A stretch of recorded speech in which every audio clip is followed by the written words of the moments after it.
فلسفے کے متعلق اقبال کہتے ہیں کہ جو قلندر ہوتا ہے اس کو سوچوں کے متعلق پتہ ہوتا ہے، اور اس راہ سے وہ بھی کبھی گزرے ہیں اس فلسفے سے، اور جو فلسفہ دل سے لکھا جائے وہی صحیح ہے۔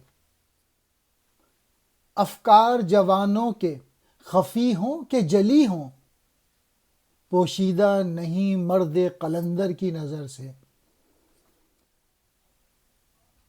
معلوم ہے مجھ کو تیرے احوال کے میں بھی مدت ہوئی گزرا تھا اسی راہ گزر سے۔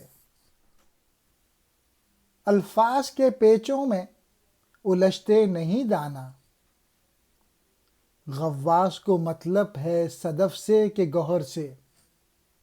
علامہ اقبال کہتے ہیں کہ جوانوں کے خیالات وہ مجھ سے چھپے ہوئے نہیں ہیں، جو ان کے ظاہر میں ہیں یا ان کے باطن میں۔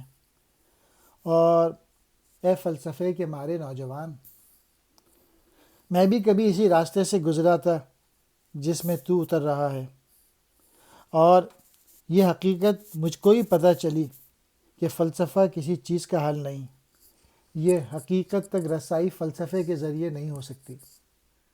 جو فلسفی ہوتا ہے وہ الفاظ میں ہی الجھا رہتا ہے، اور جو دانا آدمی ہے وہ فلسفے کے چکر میں اور الفاظوں کے چکر میں نہیں ہوتا، اور جو غوطہ غور ہوتا ہے اس کو موتی سے غرض ہوتی ہے، سیپی سے نہیں۔ اور جو فلسفی ہے وہ سیپی میں ہی مگن رہتا ہے، موتی سے اس کو زیادہ غرض نہیں ہوتی۔